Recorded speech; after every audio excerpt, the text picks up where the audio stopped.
The 21st century and the pandemic are the situation put the educators to challenge in video editing. First of all, this is your managers of Jackson TV, and that situation are inspire me to study about video editing, particularly in Filmora 9 and in KineMaster. So now, from manual teaching, we are now in using technology in our teaching. Okay, so many educators are really want to make a video lesson to help their student studying in distance learning. But the problem is they don't have enough skills in video editing. So that's why in my previous blog or in my previous video tutorial, I made a video tutorial about how to edit video or video lesson using Filmora 9.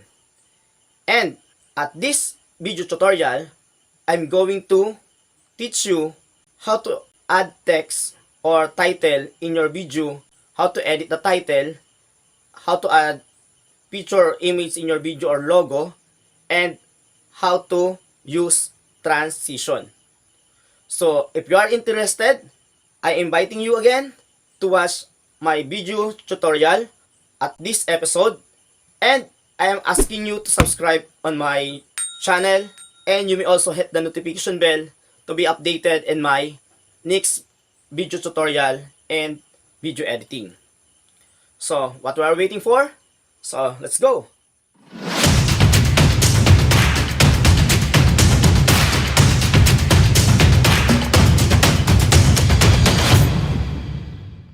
First, I already opened the Filmora 9. So as you can see in our monitor, we already imported the video from our computer and we already put it to our timeline. Okay, so the question is how we are going to add the title and how we are going to edit the title. So that is the first two questions that we need to answer in this tutorial. So first of all, if you are going to add the title, just go to the editing function, then select the title that you want. Okay, so I already discussed or introduced to you the different titles that we have in Filmora 9. So for example, I'm going to select this title. Okay.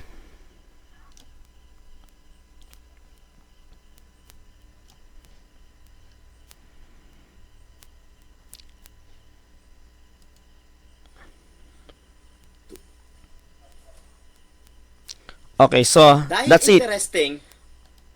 We already now know how to add title in our video.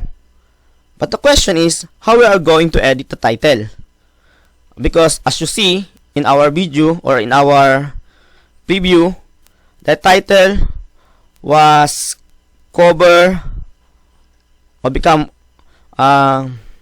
hindrance in our video. So if you need to edit this title, okay, first you can drag it to the position that you want. Here, here, here, here.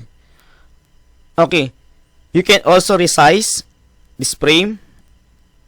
Okay, and also the text.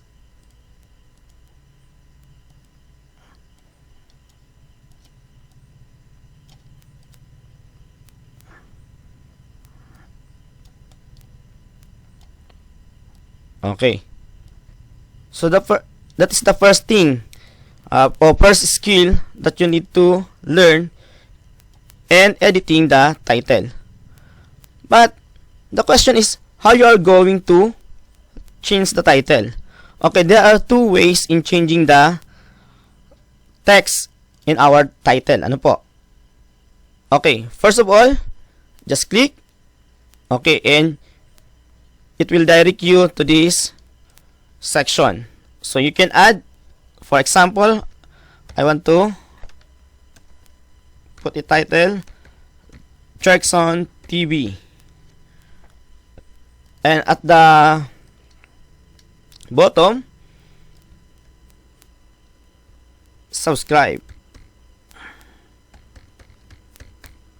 Okay, so that's it. So we already add the title. So if you want to change the font style, okay, just click here. Okay, see, you may change the font style, okay, of the text that you have in your title. Then if you want to resize the text, so just select the number that you want and just click and okay if you are satisfied. But if you are not satisfied, you may go to the preset, okay, and change the title that you want, okay, according to the style that we have available, or that we have available in the preset. Okay, so like this. Okay, so that's it. So nakita nyo naman, napakadali lang naman mag-edit ng title. Okay, so depende kung anong gagamitin nyo. It's depend upon to you. Ano po? So what is your, or what title that do you want to use in your video? Okay, so you may add subtitle, opener, and titles. Okay, so now let us now proceed to the next skills, which is included in the basic skills in video editing in Filmora 9. How to add a logo or image in your video. So for example, you are going to demo a picture or discuss a picture in your video lesson. So you need to add image or picture. So first, go to the media, then import media. So locate the file location of your files. For example, I want to add this one. Okay, the cow. Then I'm going to put it here.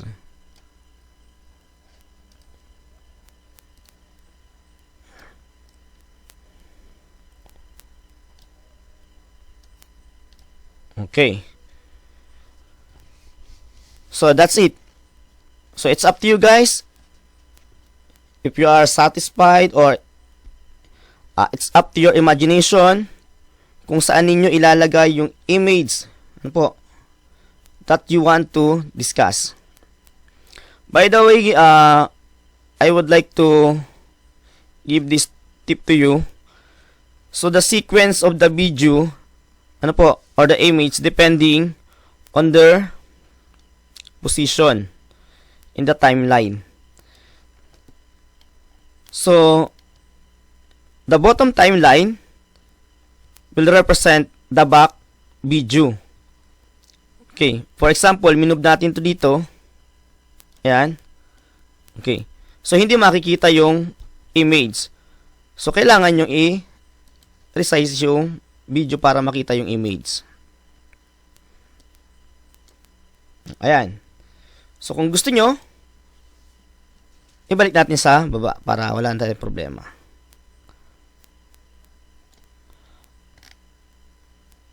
Okay, hindi siya bumalik sa baba. Ayun. I-undo na lang natin. Okay, so another thing that you must know, once there are an error, or they have an error in your editing, so just click undo. Okay, don't forget undo. Okay, forget your X, but your undo, do not forget. Okay, so that's it.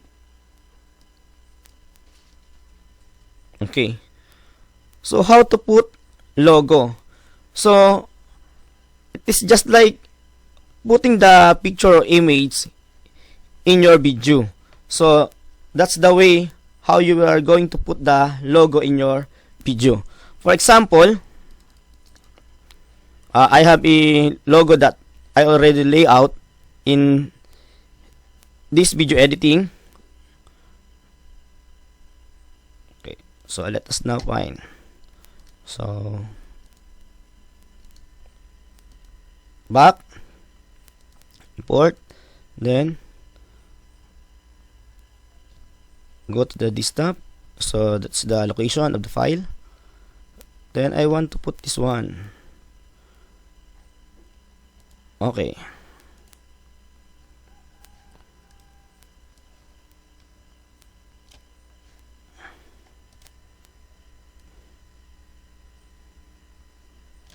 Okay, for example, this is my logo. I'll just put it on the top. So therefore, it will serve as my identity of my video. So therefore, the other bad guys will not claim that, or will not use my video, or they will not claim my video that theirs.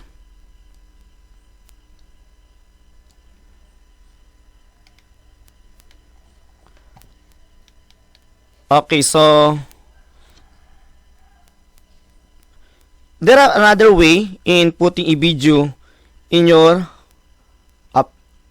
Okay, so there are another way in putting logo in your videos.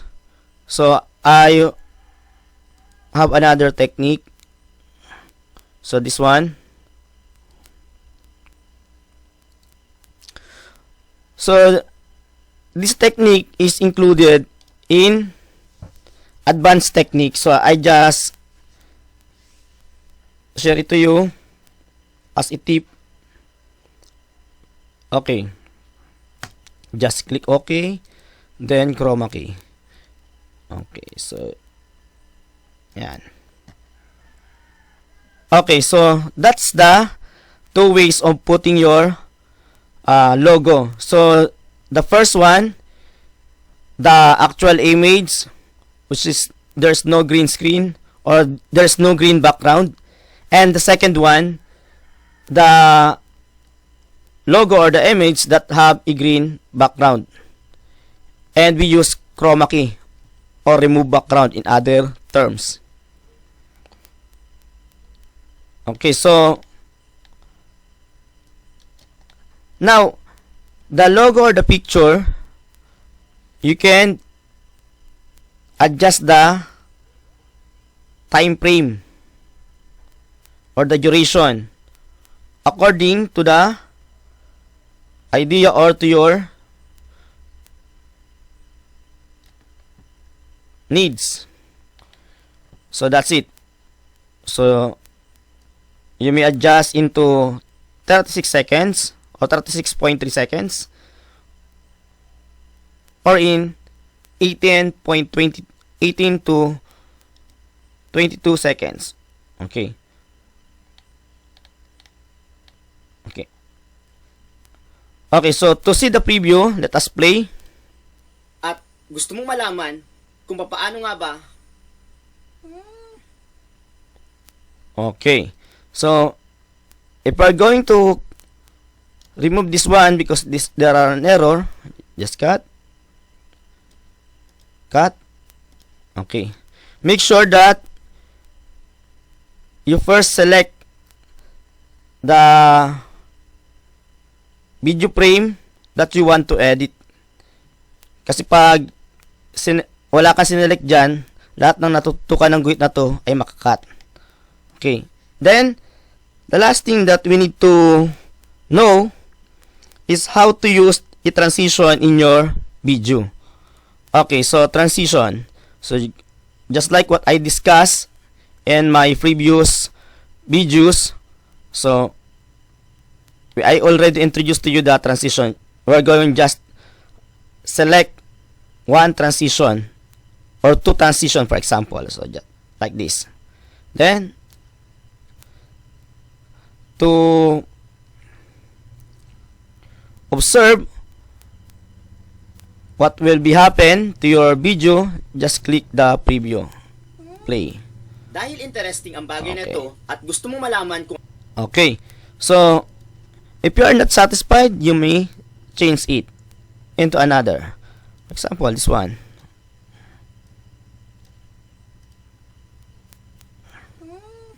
Dahil interesting ang bagay na ito at gusto...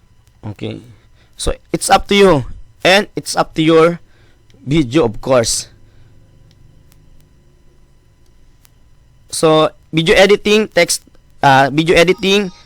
time to master all the skills or to familiarize yourself in the different transition which is more suitable to your video clip or videos.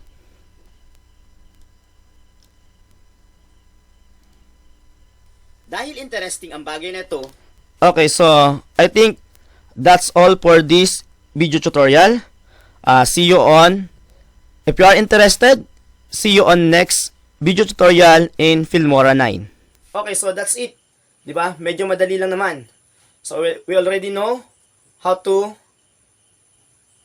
we already equip the basic skills in video editing, particularly this last skills that I presented in this video tutorial. The first skills is how to put title or how to add text in your video, how to edit the text or the title, and the third is how to put image or how to add image or picture logo in your video, and the fourth one is how to use transition. So I hope that by these skills or basic skills, you may now start in making video lesson for your student. So again, this is your managers na lagi nagsasabing ang kailangan sa edukasyon ay ang inyong talino at ang inyong determinasyon.